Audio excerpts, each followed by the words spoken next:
শাপলা হত্যা মামলায় প্রধান আসামি শেখ হাসিনা, বাকিদের পরিচয় এখনই নয়।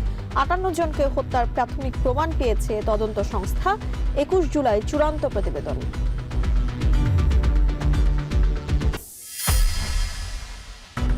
একাত্তরে যারা দেশের দায়িত্ব নেয় তারা জাতির সঙ্গে বিশ্বাসঘাতকতা করেছে, মন্তব্য মির্জা ফখরুলের।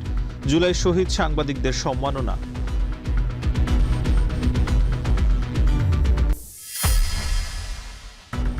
দেশে ২৫০০ রিক্রুটিং এজেন্সির অধিকাংশই সাব এজেন্ট। কর্তৃপক্ষের উদাসীনতায় নিয়ন্ত্রণহীন জনশক্তি রপ্তানিকারকরা। উপেক্ষিত নিরাপদ অভিবাসন।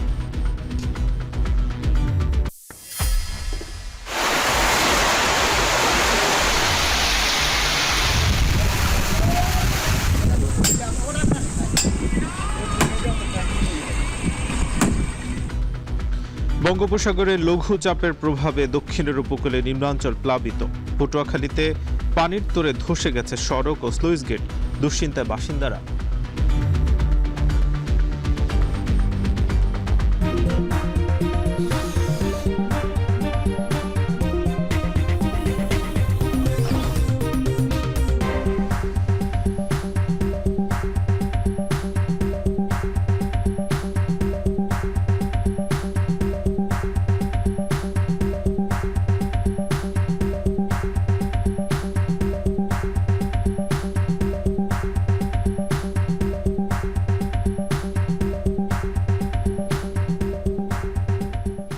শুনছিলেন শিরোনাম। স্বাগত জানাচ্ছি এখন দুপুরে পুরো সংবাদ জুড়ে। সঙ্গে রয়েছে আমরা দুজন, আমি তানজিলা খান মিম এবং আমি নাজমুস সাকিব। ফাইনালের কয়েক ঘন্টা আগেই বিখ্যাত টাইমস স্কোয়ার সহ নিউ ইয়র্কের রাস্তা দখল করে রেখেছে আর্জেন্টিনা ও স্পেনের সমর্থকরা। জার্সি পরে পতাকা হাতে নেচে গিয়ে প্রিয় দলকে শুভকামনা জানাচ্ছেন তারা। এদিকে ফাইনাল উপলক্ষে ম্যানহাটনে অনুষ্ঠিত হয়েছে মনোমুগ্ধকর ড্রোন শো। বিস্তারিত অর্ণব প্রসাদের প্রতিবেদনে।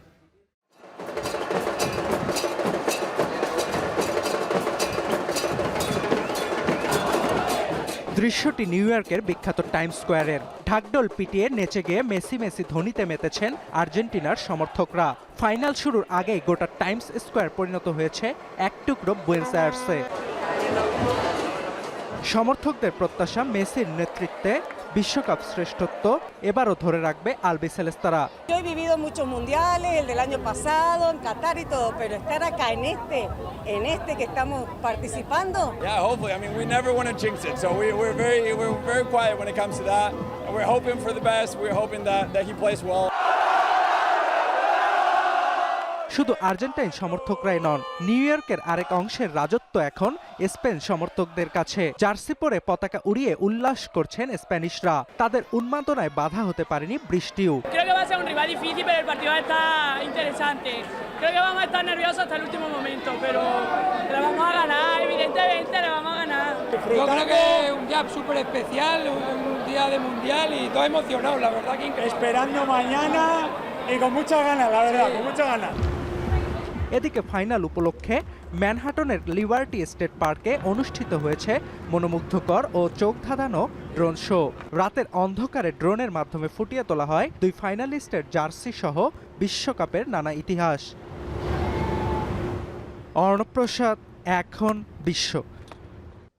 ২০১৩ সালের ৫ মে শাপলা চত্বরে হত্যাকাণ্ড ও সংঘটিত মানবতা বিরোধী অপরাধের মামলায় ক্ষমতাচ্যুত সাবেক প্রধানমন্ত্রী শেখ হাসিনাকে প্রধান আসামি করা হয়েছে।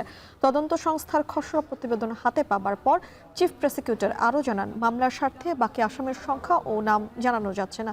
২৪ জুলাই দাখিল করা হবে চূড়ান্ত প্রতিবেদন। বিস্তারিত জানাবেন জাহিদ হাসান। ৭১-এর যুদ্ধাপরাধীদের বিচারের দাবিতে শাহবাগের গণজাগরণ মঞ্চের বিরুদ্ধে ইসলাম ধর্ম অবমাননার অভিযোগে ২০১৩ সালের ৫ মে সমাবেশের ডাক দেয় হেফাজতে ইসলাম। রাজধানীর মতিঝিলের শাপলা চত্বরে সমাবেশ করে হেফাজতে ইসলাম।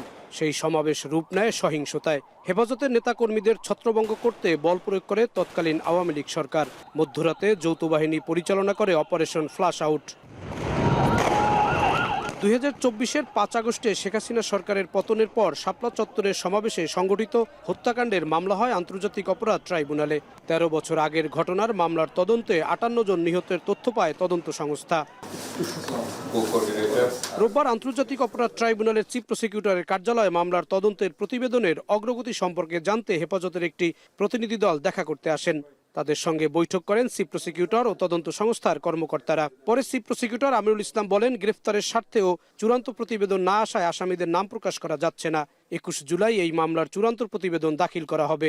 আমাদের কাছে যে রিপোর্টটি, সেটা আমরা খসড়া রিপোর্টটি আমরা পর্যালোচনা করে দেখছি। হয়তো শিগগির আমাদের কাছে পূর্ণাঙ্গ রিপোর্ট আসবে এবং সেই রিপোর্ট আসার পরে আপনারা জেনে থাকবেন যে সেখানে আমি বাদী হয়ে একটা ফর্মাল চার্জ দাখিল করব এবং স্বাভাবিকভাবে বিচার প্রক্রিয়া শুরু হবে। শেখ হাসিনার বিরুদ্ধে প্রাথমিক প্রতিবেদন পাওয়া গেছে। সেখানে পুলিশ প্রধান, বিজিবি প্রধান সহ এরকম কয়েকজন, আমরা মোটা দাগে বলতেই পারি যে তাদের বিরুদ্ধে একটা খসড়া রিপোর্ট এসছে, সেটা আমরা যাচাই বাছাই করে দেখব।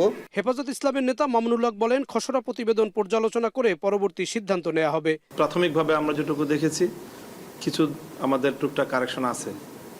সেই কারেকশন আমরা এখনই ফাইনাল বলি নেই, আমরা একটু পর্যালোচনা করে আমরা এই দু একদিনের মধ্যেই আমাদের কারেকশনের কথাগুলো আমরা ওনাদেরকে বলবো। বলার পরে আমরা ফাইনাল একটা কথা বলতে পারবো যে আমাদের স্যাটিসফ্যাকশনটা কতটুকু হলো। এই মামলায় সাবেক মন্ত্রী ডাক্তার দীপু মনি, সাংবাদিক মোজাম্মেল বাবু, ফারজানা রূপাকে গ্রেফতার দেখানো হয়েছে। জাহিদ হাসান, এখন, ঢাকা। ৭১-এ যারা দেশের দায়িত্ব নেয় তারা জাতির সঙ্গে বিশ্বাসঘাতকতা করেছে, এমন মন্তব্য করেছেন বিএনপির মহাসচিব ও এলজিআরডি মন্ত্রী মির্জা ফখরুল ইসলাম আলমগীর। রোববার সকালে ন্যাশনাল এডিটর্স কাউন্সিল আয়োজিত জুলাইয়ের শহীদ সাংবাদিকদের সম্মাননা অনুষ্ঠানে তিনি কথা বলেন। এ সময় জুলাই আন্দোলনে শহীদ হওয়া 5 সাংবাদিকের পরিবারের হাতে এনইসির পক্ষ থেকে সম্মাননা স্মারক ও নগদ 1 লাখ টাকা তুলে দেন মন্ত্রী। শহীদ সাংবাদিকদের অবদানের কথা স্মরণ করে বলেন, তাদের পরিবারের পাশে দাঁড়ানো সরকারের দায়িত্ব। এ নিয়ে দ্রুত ব্যবস্থা নেওয়া হচ্ছে বলেও জানান তিনি। অনুষ্ঠানের সভাপতি মাহমুদুর রহমান আশ্বাস দিয়ে বলেন, জুলাই শহীদ সাংবাদিকদের সাথে ন্যাশনাল এডিটর্স কাউন্সিল সবসময় থাকবে। অনুষ্ঠানে উপস্থিত অন্তর্বর্তী সরকারের সাবেক প্রেস সচিব শফিকুল আলম বলেন, শহীদ সাংবাদিকদের সন্তানদের বিনামূল্যে স্নাতক পর্যন্ত পড়াশোনার ব্যবস্থা করা হয়েছে। খুব অপরাধী মনে হয়।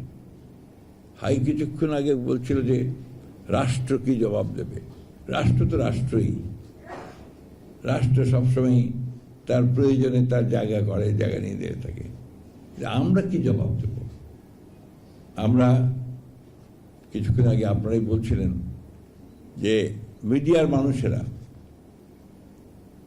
আমরা ওটা দেখতে চাই না।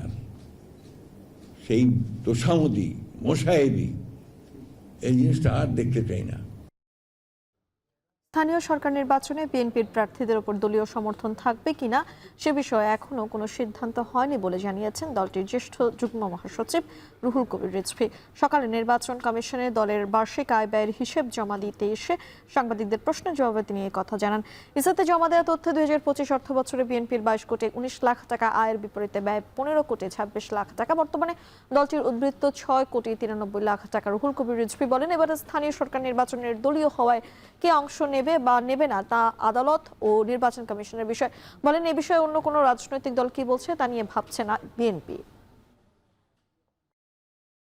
আয় হয়েছে 22 কোটি 19 লক্ষ 55,182 টাকা, আর ব্যয় হয়েছে 15 কোটি 26 লক্ষ 10,857 টাকা। একটি রাষ্ট্রের প্রতিটি প্রতিষ্ঠানের যে স্বচ্ছতা, সেই স্বচ্ছতা নির্ণয় করে হচ্ছে জনগণ এবং গণমাধ্যম। যে নির্বাচনী যে আইন আছে, সেই আইন অনুযায়ী প্রতি বছর 31শে জুলাইয়ের আগে বাৎসরিক যে আয় ব্যয়ের যে হিসাব, সেটি জমা দেওয়া, সেটি আমরা সম্পন্ন করে আমরা সেটা জমা দিয়েছি। চট্টগ্রামে ইন্টারনেট ব্যবসায়ীকে 2 কোটি টাকা চাঁদা আদায়ের হুমকির ঘটনায় 21 জনকে গ্রেপ্তার করেছে আইনশৃঙ্খলা বাহিনী। তবে প্রধান অভিযুক্ত ডেভিড ইমন এখনও ধরা পড়েনি। অভিযুক্ত ডেভিড ইমন নগরীর অন্যতম শীর্ষ সন্ত্রাসী বড় সাজ্জাতের অনুসারী হিসেবে পরিচিত। গত 3 বছরে নগরীর বাজিদ, চকবাজার, পাঁচলাইশ ও বাকলিয়া থানায় হত্যা, চাঁদাবাজি এবং আধিপত্য বিস্তার করছে এই গ্রুপটি। দর্শক, আমরা বিস্তারিত দেখব প্রতিবেদনে। নগরীর চকবাজার এলাকায় গত 13 জুলাই দিনে দুপুরে ইন্টারনেট সেবাদানকারী প্রতিষ্ঠান ডিডিএনে চাঁদার দাবিতে হামলা চালায় 30-40 জন সশস্ত্র সন্ত্রাসী। প্রতিষ্ঠানটির মালিকের দাবি, ডেভিড ইমন পরিচয়ে এক সন্ত্রাসী তার কাছে এককালীন 2 কোটি টাকা ও মাসিক 10 লাখ টাকা চাঁদা দাবি করে, অন্যথায় 2 দিনের মধ্যে ব্যবসা গুটিয়ে নিতে বলে। চাঁদা দিতে রাজি না হওয়ায় দলবল পাঠিয়ে হামলা করে অফিসে। এতে মোট ক্ষয়ক্ষতি হয় $1.5 কোটি টাকা। আমি বিজনেস না, আমি ডেভিড ইমন বলতেছি। আপনি আমার ডিটেলস পুলিশ কমিশনার থেকে জিজ্ঞেস করেন, আমার নাম্বারটা দেখাইন। আপনি না চিনলে, বুঝছেন? আপনি হয়তো চিনো না চিনার মতো করতেছেন। আমি আপনারও বলতেছি যে ব্যবসা বাণিজ্য এখন থেকে আমরা করবো, আপনারা আর ব্যবসা বাণিজ্য করিয়েন না। ব্যবসা বাণিজ্য যদি করেন, স্মার্ট গ্রুপের মুজিবের ঘরে কি হয়েছে তো দেখছেন। স্মার্ট গ্রুপের মুজিব থেকে যায় আমার কথা জিজ্ঞেস করেন না, ওরা সাজ্জাদ গ্রুপের ডেভিড ইমনে কল দিয়েছে। আপনারা আমি 2 দিন টাইম দিয়েছি, 2 দিনের ভিতর ব্যবসা বাণিজ্য গুছাই ফেলবেন আর ব্যবসা বাণিজ্য করবেন না, আমাদের ফলাফাইন ব্যবসা করবেন। ঘটনাটি সামাজিক যোগাযোগ মাধ্যমে ভাইরাল হলে নড়ে চড়ে বসে প্রশাসন। খোঁজ শুরু হয় ডেভিড ইমনের, যদিও তার এখনও নাগাল পাওয়া যায়নি। তবে এরই মধ্যে নগরীর বিভিন্ন জায়গায় অভিযান চালিয়ে হামলায় অংশ নেয়া 8 আসামিকে অস্ত্রসহ গ্রেপ্তার করেছে র্যাব। এছাড়া চাঁদগাঁও থানায় অ্যাম্বুলেন্সে করে যাতায়াতের সময় আরও 2 আসামিকে গ্রেপ্তার করে পুলিশ। এর 2 দিন আগে আরও 8 আসামিকে গ্রেপ্তার করেছিল পুলিশ। এ নিয়ে হামলার 6 দিনে মোট 21 আসামিকে গ্রেপ্তার করেছে আইনশৃঙ্খলা বাহিনী। যে 9 জন আসামি র্যাব কর্তৃক গ্রেপ্তার করা হয়েছে, এই 9 জন আসামির মধ্যে একজন মাইকেল রোহেন মিয়া প্রকাশ মাইকেল, সে ছিল এই হামলার সংগঠন যারা করেছে তাদের 3 জনের একজন। এই হামলায় মূলত ডেভিড ইমনের নির্দেশে মাইকেল, সানি এবং রাজু নামক 3 জন ব্যক্তি বিভিন্ন স্থান থেকে লোকজন সংগ্রহ করে হামলা পরিচালনা করে। তবে এসব আসামি আদালতে আইনের ফাঁক গলে অল্প দিনে জামিন পেয়ে আবারও অপরাধে জড়াচ্ছে। ধরা পড়া আসামিদের অন্তত 10 জন এর আগে 4 থেকে 7 মামলার আসামি। বিষয়টি উদ্বেগজনক বলে মনে করে আইনশৃঙ্খলা বাহিনী। হামলা পরিচালনার জন্য ব্রিফিং প্রদান করে এবং ব্রিফিং শেষে তারা অত্যন্ত উচ্ছ্বসিতভাবে অপারেশনে যাওয়ার জন্য প্রস্তুত, এই ধরনের একটি কার্যক্রম পরিলক্ষিত হয় এবং এরকম একটি ভিডিও আমরা তার মোবাইলে পাই এবং সেই ভিডিওতে যারা আছে তাদের মধ্য থেকেও আমরা 2 জনকে গ্রেপ্তার করেছি। তো সব কিছু মিলিয়ে ক্রস চেকিং করে মাইকেল এই সংগঠকদের মধ্যে অন্যতম একজন সংগঠক, এটা প্রমাণিত হয়েছে। অভিযুক্ত ডেভিড ইমন নগরীর অন্যতম শীর্ষ সন্ত্রাসী বড় সাজ্জাদের অনুসারী হিসেবে পরিচিত। গত 3 বছরে নগরীর বায়েজিদ, চকবাজার, পাঁচলাইশ ও বাকলিয়া থানায় হত্যা, চাঁদাবাজি ও আধিপত্য বিস্তার করেছে গ্রুপটি। হোসাইন জিয়াদ, এখন চট্টগ্রাম। জনশক্তি রপ্তানিতে অতিরিক্ত অর্থ আদায়, ভিসা বিক্রি ও প্রতারণার নানা অভিযোগ রয়েছে নতুন নিবন্ধিত 216টি রিক্রুটিং এজেন্সির বিরুদ্ধে। অভিবাসন বিশেষজ্ঞরা বলছেন, সরকারের সমন্বয়হীনতার অভাবে নিয়ন্ত্রণহীনভাবে চলছে এজেন্সিগুলো। তবে বিএমইটি বলছে, অভিযোগ পেলে নেওয়া হবে ব্যবস্থা। বিস্তারিত কামরুল হাসান জনির প্রতিবেদনে। সাব এজেন্ট বা মধ্যস্বত্বভোগী ধরে বিদেশ যাত্রা ঝুঁকিপূর্ণ হওয়ায় রিক্রুটিং এজেন্সিকে বেছে নেন অনেকেই। চলতি বছর দেশে নতুন লাইসেন্স পেয়েছে 216টি রিক্রুটিং এজেন্সি। কিন্তু অতিরিক্ত অর্থ আদায় করেও বিদেশে কাজের নিশ্চয়তা দিতে ব্যর্থ হচ্ছে সরকারের লাইসেন্সধারী এসব এজেন্সি। রাজধানী জুড়ে 1000-এর বেশি রিক্রুটিং এজেন্সি থাকলেও অর্ধেকেরও কম প্রতিষ্ঠান সরাসরি শ্রম অভিবাসনে ভূমিকা রাখছে। অভিযোগ আছে, অপ্রয়োজনীয় লাইসেন্স বাড়ার কারণে বেড়েছে ভিসা বিক্রি ও প্রতারণা। শ্রমিক রপ্তানিকারক প্রতিষ্ঠান হিসেবে প্রতিবেশী দেশ ভারত, শ্রীলঙ্কা ও নেপাল থেকে তুলনামূলক বেশি রিক্রুটিং এজেন্সি বাংলাদেশে। জনশক্তি কর্মসংস্থান ও প্রশিক্ষণ ব্যুরোর সবশেষ তথ্য মতে দেশে রিক্রুটিং এজেন্সি 2841টি। এর মধ্যে সক্রিয় 2175টি ও লাইসেন্সের মেয়াদ শেষ হয়ে গেছে 297টি। রিক্রুটমেন্ট এজেন্সি লাইসেন্স দিলেই যে রিক্রুটমেন্ট ফেয়ার অ্যান্ড ইথিক্যাল হবে তা তো না। যারা রিক্রুটমেন্ট লাইসেন্সধারী তারা সবাই কিন্তু মার্কেটিং করে না, তারা বিদেশে কিন্তু লোক সেভাবে পাঠায় না। যারা ভিসা ট্রেডিং এর মাধ্যমে ভিসা কিনে এনে এখানে লোক পাঠায়, সেই কাজেই নিয়োজিত, দ্যাট ইজ তারাও ওয়ান কাইন্ড অফ মিডলম্যান। লাইসেন্সধারী রিক্রুটিং এজেন্সির মধ্যে বাইরের সদস্য প্রায় 2500 প্রতিষ্ঠান। সৌদি আরব ও মালয়েশিয়ার তালিকাভুক্তির প্রতিযোগিতা থাকলেও অধিকাংশ এজেন্সি কাজ করে মূলত সাব এজেন্টের। 150 থেকে 200 রিক্রুটিং এজেন্সি সৌদি আরবে সরাসরি রিক্রুটমেন্টের সাথে জড়িত। এখন আমাদের লাইসেন্স সংখ্যা বাড়ার কারণে সেটা হয়তো 300-র মধ্যে গিয়ে পড়বে। বায়রাকে আমরা একটা পরিবার বলে থাকি, পরিবারের সদস্য হিসেবে ডিমান্ডের হক সবারই থাকে, এই জন্য সবাই সবাইকে সহায়তা করে, আমরা বিষয়টাকে ওইভাবেই দেখি। লাইসেন্সধারী অনেক এজেন্সির বিরুদ্ধেও রয়েছে প্রতারণার ফাঁদ পাতার অভিযোগ। তাই মেয়াদ নবায়নের আগে প্রতিষ্ঠানের কার্যক্রম যাচাই বাছাইয়ের প্রয়োজনীয়তা রয়েছে। যদি সরকার টাফ থাকে এবং তারা যদি চেক করে যে এই রিক্রুটিং লাইসেন্সের নামে কোনো কমপ্লেন নাই বা 1 বছরে সে 100 লোক মিনিমাম পাঠিয়েছে, তাদের লাইসেন্সগুলি রিনিউ করা উচিত এবং যেগুলো তারা লোক পাঠায় নেই এগুলো ক্লোজ করে দিলে আপনার অটোমেটিক আপনার লাইসেন্সগুলো কমে আসবে। অভিবাসন বিশেষজ্ঞরা বলছেন সরকারের সমন্বয়হীনতার কারণেই এজেন্সিগুলো নিয়ন্ত্রণ করা যাচ্ছে না।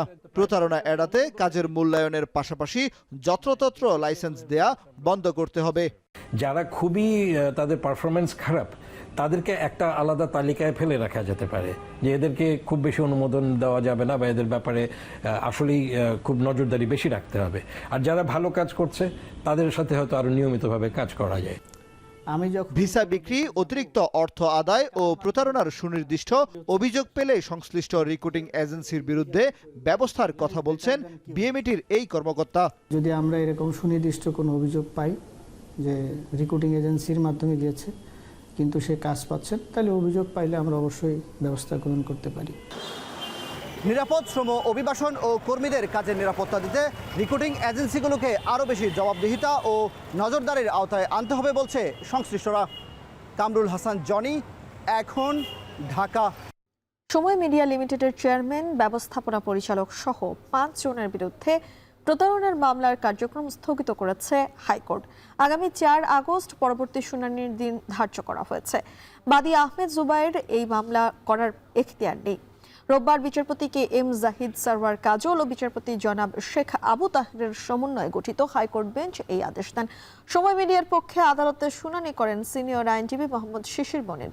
পরে তিনি গণমাধ্যমকে বলেন, সাবেক পরিচালক আহমেদ জুবায়েরের সময় টিভি লিমিটেডের চেয়ারম্যান, এমডি সহ কারো বিরুদ্ধে মামলা করার এখতিয়ার নেই।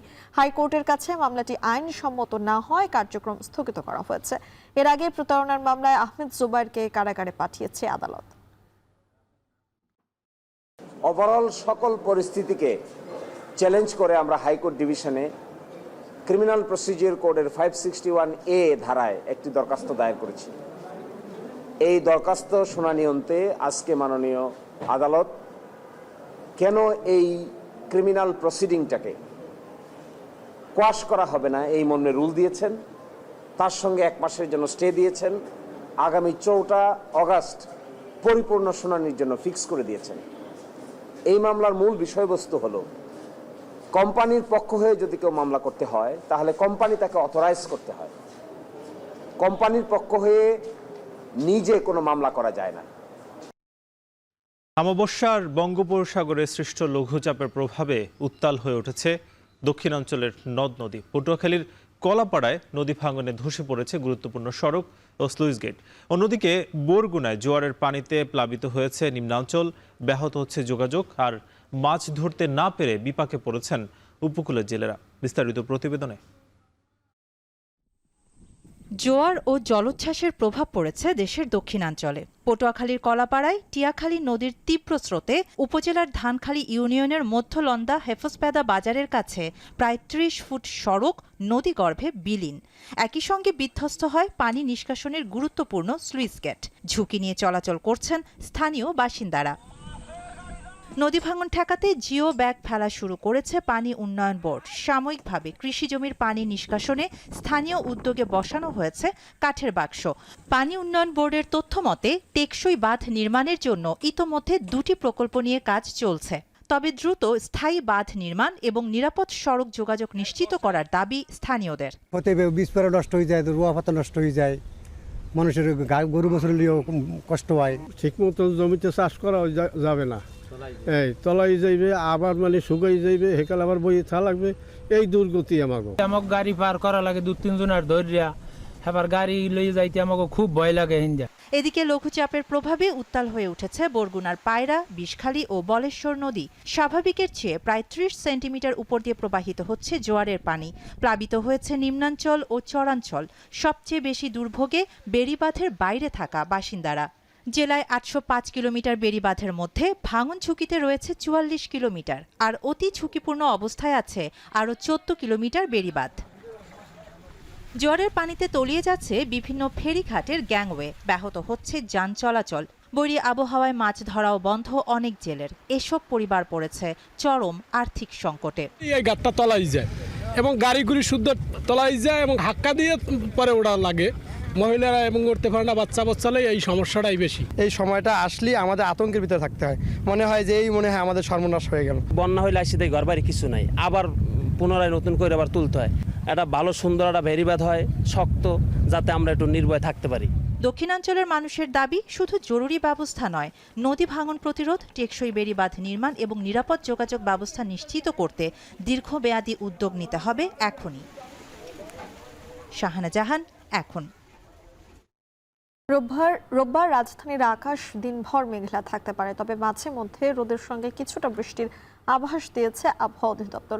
রোববার সকালে আবহাওয়াবিদ তরিফুল নেওয়াজ কবির আরও জানান, রংপুর, ময়মনসিংহ, চট্টগ্রাম ও সিলেট বিভাগের অধিকাংশ জায়গায় এবং রাজশাহী, ঢাকা, খুলনা ও বরিশাল বিভাগের অনেক জায়গায় অস্থায়ীভাবে দমকা হাওয়া সহ হালকা থেকে মাঝারি ধরনের ভারী বৃষ্টি হতে পারে। সেই সাথে রংপুর, ময়মনসিংহ ও সিলেট বিভাগের কোথাও কোথাও ভারী থেকে অতি ভারী বর্ষণ হতে পারে। এখনকার বৃষ্টির প্যাটার্নটা একটু ভিন্ন ধরনের। বিক্ষিপ্তভাবে কোনো জায়গায় বৃষ্টি হঠাৎ হতেও পারে। হ্যাঁ, এই জন্য একবারে ডেফিনেটলি বলা যায় না যে একেবারে জলাবদ্ধতার পরিস্থিতি তৈরি হবে না। রংপুর, ময়মনসিংহ, সিলেটের দিকে বৃষ্টিপাতের প্রবণতাটা বেশি থাকবে, দক্ষিণের দিকে তুলনামূলকভাবে কম থাকবে। আপনার সামনের 20-21 তারিখের পরবর্তীতে দেশের উত্তরাঞ্চলের সঙ্গে সঙ্গে দক্ষিণাঞ্চলেও বৃষ্টিপাতের পরিমাণটা বাড়তে পারে। শ্রদ্ধা আর ভালোবাসায় স্মরণ করা হচ্ছে বাংলা সাহিত্যের নন্দিত কথাশিল্পী হুমায়ুন আহমেদকে।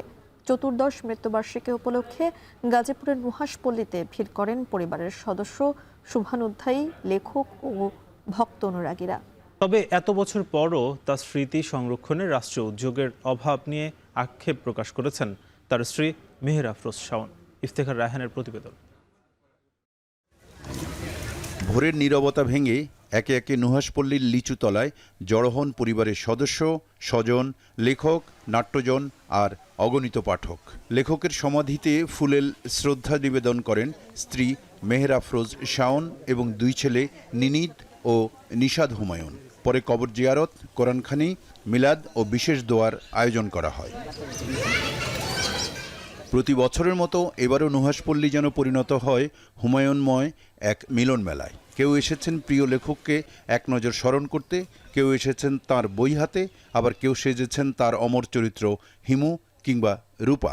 ভক্তরা বলছেন, জীবনের আনন্দ, বেদনা, প্রেম, পরিবার আর স্বপ্নের ভাষা তারা খুঁজে পান হুমায়ুন আহমেদের লেখায়। তাই মানুষটি না থাকলেও তার সৃষ্টি আজও তাদের প্রতিদিনের সঙ্গী। এখানে আসলে শুধু ওনার যে নাটকগুলো দেখো, নাটকগুলোর যে স্মৃতিগুলো, ওইগুলো দেখতে ভালো লাগে। আমরা আসলে প্রত্যেক বছর হুমায়ুন আহমেদ স্যারের জন্মদিন এবং মৃত্যুবার্ষিকীতে ঢাকা থেকে নুহাশপল্লীতে আসি। লেখক ও প্রকাশকরা মনে করেন, বাংলা ভাষা যতদিন বেঁচে থাকবে ততদিন পাঠকের হৃদয়ে বেঁচে থাকবেন হুমায়ুন আহমেদ।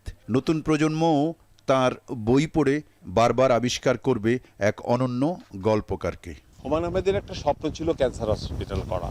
হুমায়ুন আহমেদ যদি বেঁচে থাকতেন তাহলে এই ক্যান্সার হাসপাতাল একদিন আরও আগেই চালু হয়ে যেত। এখন এটি শুধু পরিবারের দায়িত্ব নয়, আমি মনে করি আর কি, হ্যাঁ, এটি অনেক বড় একটি বিষয়।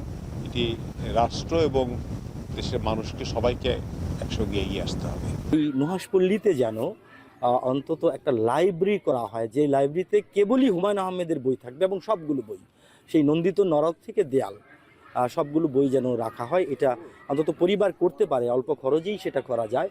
হুমায়ুন আহমেদের স্মৃতি সংরক্ষণে সমাজ কিংবা রাষ্ট্রের কাছে আর কোনো প্রত্যাশা নেই বলে আক্ষেপ প্রকাশ করেন মেহের আফরোজ শাওন। 14 বছরের প্রতিটি সময় আমি আমার পরিবার নিয়েছিলাম, আমার সহকর্মীরা, নুহাশপল্লীর সবাই মিলেছিলাম।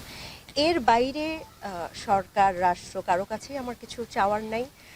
আগেও চাওয়ার ছিল না, হুমায়ুন আহমেদের জন্মবার্ষিকী বা ওনাকে নিয়ে কিছু পালন করবার আশা ছিল। এখন কোনো আশাও নাই, কোনো চাওয়া নাই কারো কাছে।